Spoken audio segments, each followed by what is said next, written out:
Hi everyone, welcome to our world, the stories. Today we will study a new story. The story name is Appreciation of Hard Work. So let's start. Appreciation of Hard Work. One young, academically excellent person went to apply for a managerial position in a big company. He passed the first interview. The director did the last interview, made the last decision. एक युवा academics में बहुत अच्छा प्रदर्शन करता था। वह बड़ी कंपनी में आवेदन देने के लिए गया, इंटरव्यू देने के लिए गया, मैनेजर पोस्ट पे।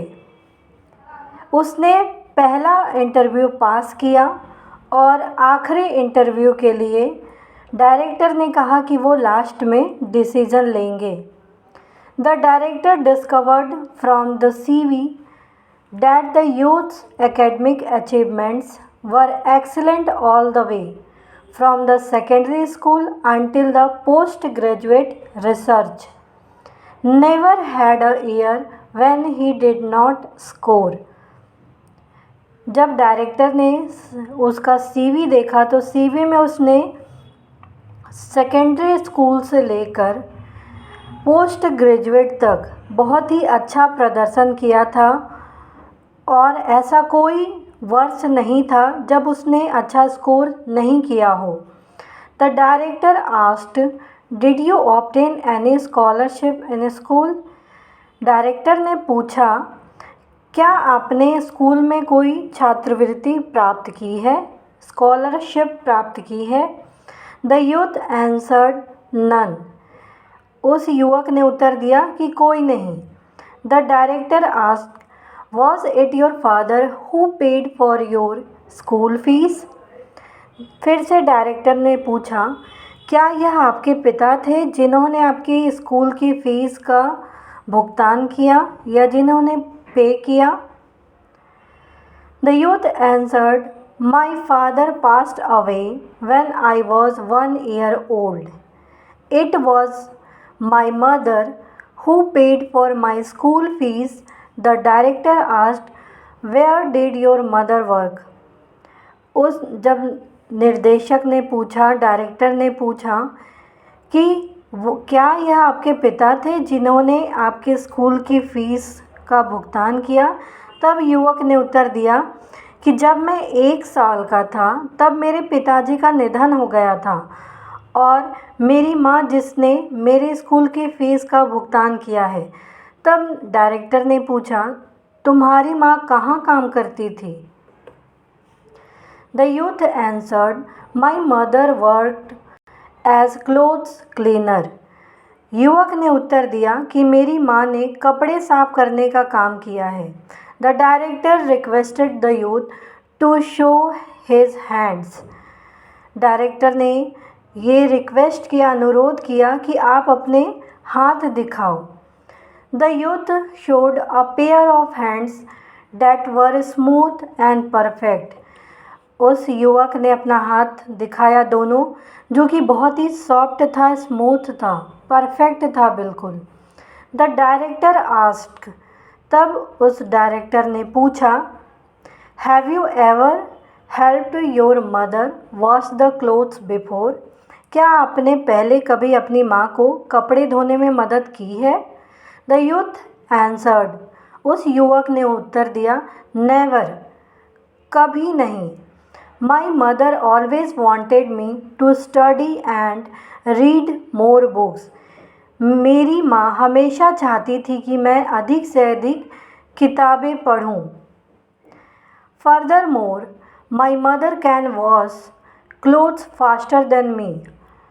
और मेरी माँ मुझसे जल्दी कपड़े धो सकती है। इसके अलावा मेरी माँ मुझसे जल्दी कपड़े धो सकती है। द डायरेक्टर सेड, निर्देशक ने कहा, आई हैव अ रिक्वेस्ट, मेरा एक अनुरोध है। When you go back today, Go and clean your mother's hands and then see me tomorrow morning. आज जब तुम वापस जाओ तो अपनी माँ के हाथ साफ करना, क्लीन करना और फिर कल सुबह मुझसे मिलना. The youth felt that his chance of landing the job was high. उस युवक को लगा कि उसके नौकरी मिलने की संभावना बहुत अधिक है. When he went back, he happily requested his mother to let him clean her hands. जब वो घर गया तो उसने खुशी खुशी अपनी माँ से अनुरोध किया कि वह उसे अपने हाथ साफ करने दे. His mother felt strange, happy, but with mixed feelings. उनकी माँ मिक्स्ड फीलिंग्स, अपनी भावनाओं से प्रसन्न हुई. उनकी माँ का मिक्स्ड फीलिंग्स था, वो प्रसन्न भी हो रही थी, उनको अजीब भी लग रहा था. She showed her hands to the kid. The youth cleaned his mother's hands slowly. His tear fell as he did that. युवक ने धीरे धीरे अपनी माँ के हाथ साफ किए. ऐसा करते ही उनके आंसू छलक पड़े. It was the first time he noticed that his mother's hands were so wrinkled and there were so many bruises in her hands. उसने पहली बार देखा कि उसके माँ के हाथ में इतने ज़्यादा दरारें थी, फटी हुई हाथें थी और उनमें बहुत घाव थे. Some bruises were so painful that his mother shivered when they were cleaned with water. कुछ घाव तो इतने पेनफुल थे कि जब उसे पानी से साफ किया जा रहा था तो उनकी माँ शिवर कर रही थी, कांप रही थी. और next, this was the first time the youth realized that it was this pair of hands that washed the clothes every day to enable him to pay the school fees. यह पहली बार था जब उस युवक ने महसूस किया कि यही दो हाथ थे जिन्होंने हर रोज़ कपड़े धोकर उसके स्कूल के फीस का भुगतान किया. The bruises in the mother's hand were the price that the mother had paid for his graduation, academic excellence and his future. माँ के हाथों में चोट की वह कीमत थी जो माँ ने मेरी पढ़ाई के लिए, ग्रेजुएशन हो, एकेडमिक एक्सीलेंस हो और उसके भविष्य के लिए उनको चुकानी पड़ी थी. After finishing the cleaning of his mother's hands, the youth quietly washed all the remaining clothes for his mother. अपनी माँ के हाथ साफ करने के बाद युवक ने चुपचाप अपनी माँ के लिए बचे हुए जितने भी कपड़े थे सबको धो दिए. The last night, mother and son talked for a very long time. Next morning, the youth went to the director's office. बहुत दिनों के बाद उसने ये एहसास किया और उसने उस रात माँ और बेटे ने बहुत देर तक बातें की. अगले दिन सुबह युवक डायरेक्टर के ऑफिस चला गया. The director noticed the tears in the youth's eyes. Asked. Director ने ये नोटिस किया कि युवक के आंखों से आंसू बह रहे हैं और वो क्या कहता है. Can you tell me what have you done and learned yesterday in your house? Director ने पूछा, क्या आप मुझे बता सकते हैं कि आपने कल क्या किया और क्या सीखा.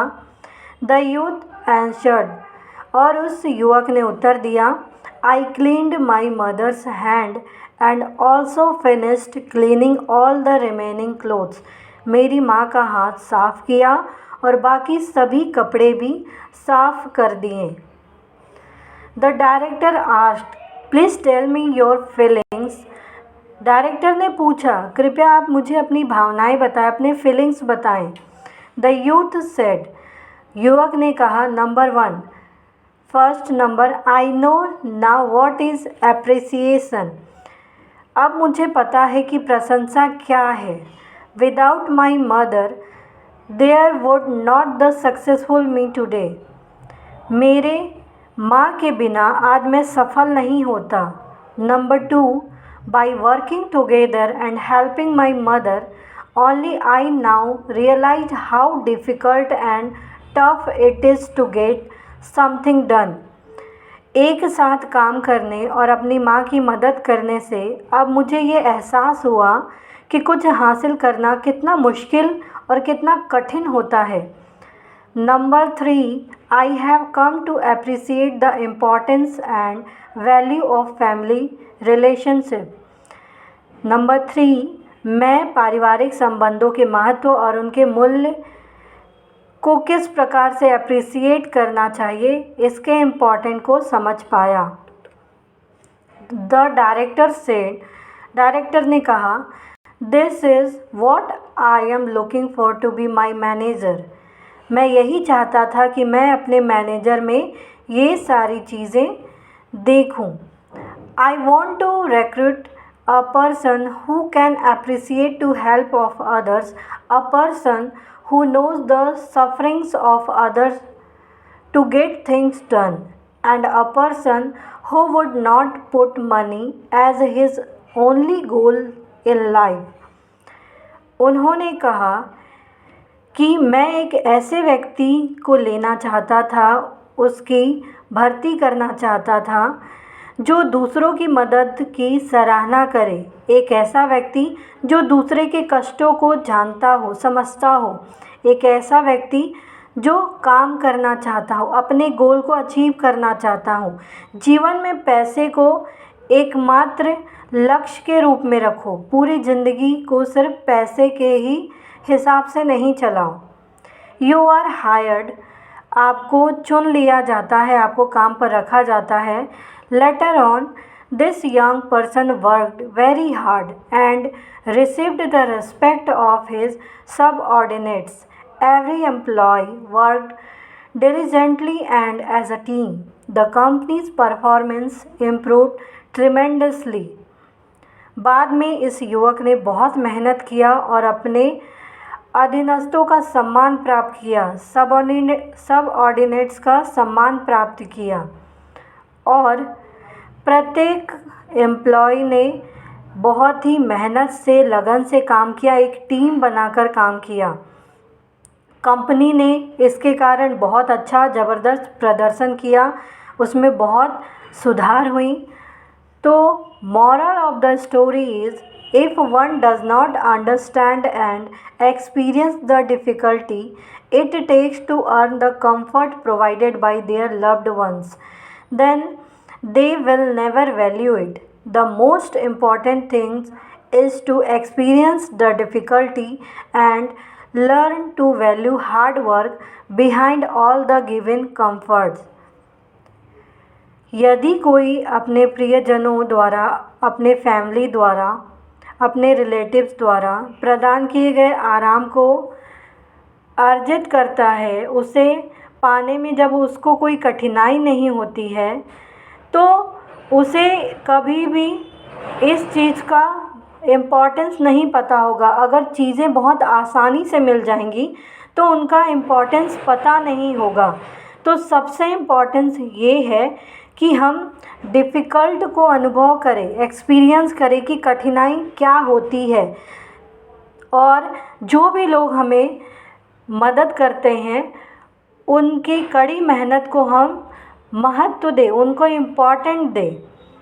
तो लाइफ में बहुत सारे लोग हमारी मदद करते हैं, हम उसके काम को अप्रिसिएट करें और खुद से डिफ़िकल्ट को एक्सपीरियंस करें। जब तक डिफ़िकल्टी को एक्सपीरियंस नहीं किया जाएगा तब तक आप उस काम को बहुत ही अच्छे तरीके से नहीं कर पाओगे और जीवन में कुछ सीख नहीं पाओगे जब तक आप अपने कंफर्ट जोन से बाहर नहीं निकलोगे। तो उम्मीद है आपको ये स्टोरी अच्छी लगी होगी। तो प्लीज़ आप इसे लाइक करना, शेयर करना, सब्सक्राइब करना कमेंट करना ना भूलें। Thank you.